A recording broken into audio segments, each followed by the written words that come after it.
Greetings, friends. Jason here for AxodysFC. It is Wednesday afternoon, and I just wanted to do a quick check-in after that great game against Brentford.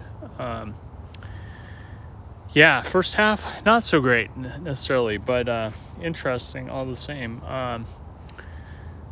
Starting-wise, Johnson was on the bench. Kulu was back on the right.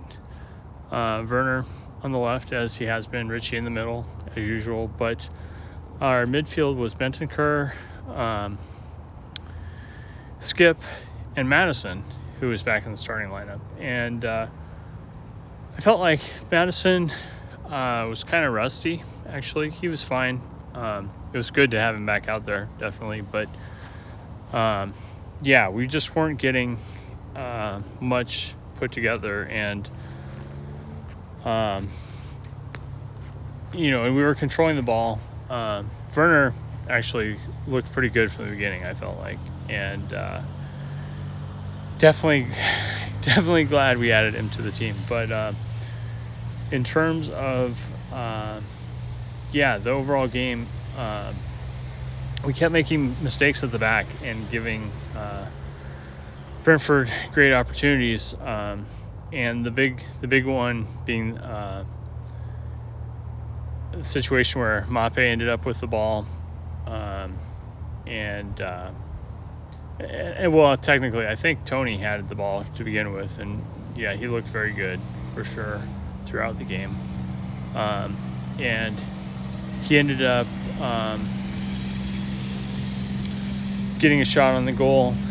Vicario deflected it, and then it bounced out to Mape, who put it away just before Romero could get there and clear it. It seemed like Romero kind of fell asleep, actually, on that one.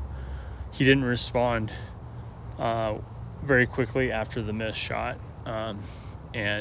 like I would expect him to, I guess. And then, of course, that was when Mape and Tony did the wind-up play of stealing Madison's dart celebration, which Madison clearly didn't like. And he didn't he didn't appreciate it. But I think they need to clue into the fact that is something that teams are going to do to wind them up, in particular, and because we've seen Saka do it as well. And they need to be prepared for it, and hopefully have like a funny response or something. But anyway, their own response ended up being pretty good.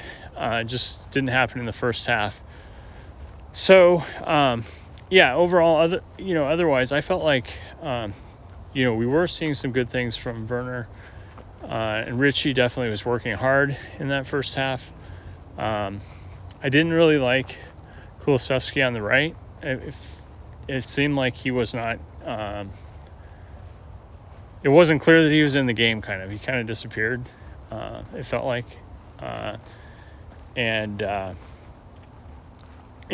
So once the second half came around, we were down 1. I was away from the TV during the halftime break. Got back a minute or two late, and so I didn't know that the substitutions... Well, I knew that there had been substitutions, but I didn't figure out what they were until after we had scored, our first goal, exactly, which was specifically Skip and Bentancur were taken off, and we brought on Brennan Johnson, to play on that right wing spot. Moved Kulu into the midfield with Madison and Højbjerg, who came in as well for Bentancur. And and that turned out to be a brilliant substitution for us. We immediately started exploiting the left side of the pitch and getting Werner opportunities.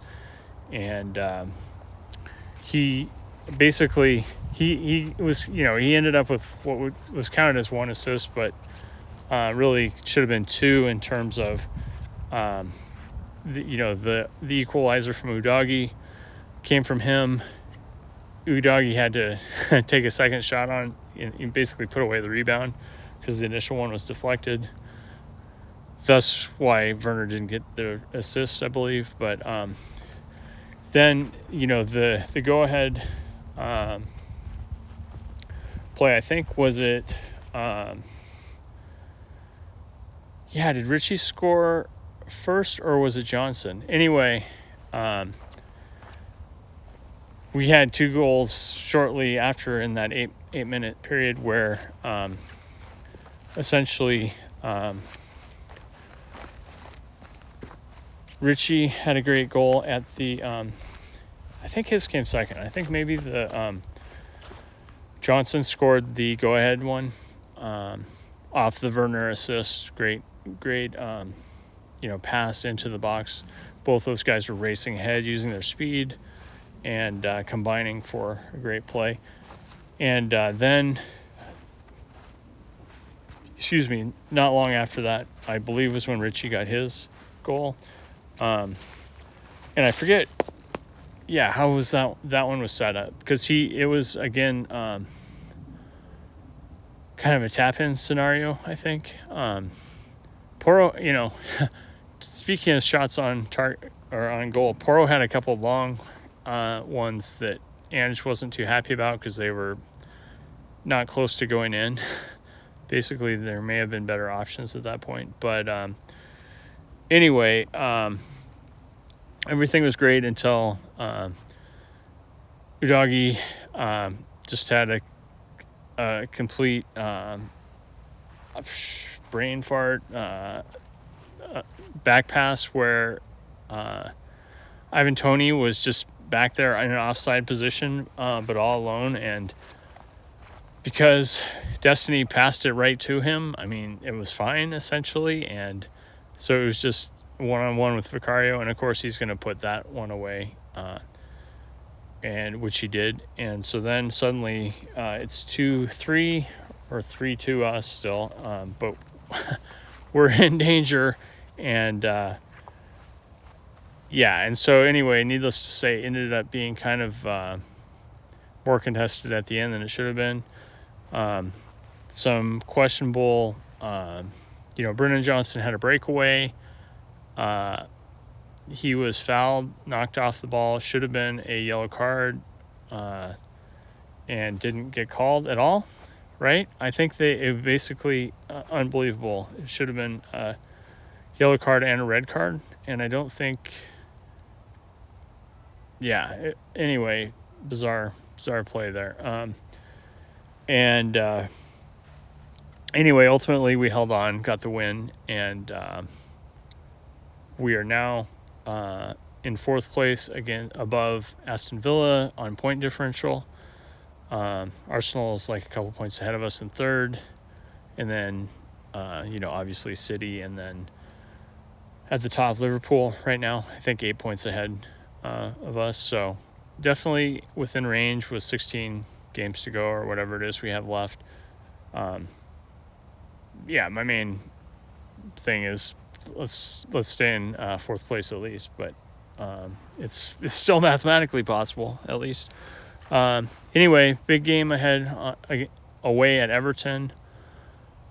Need to take care of business there.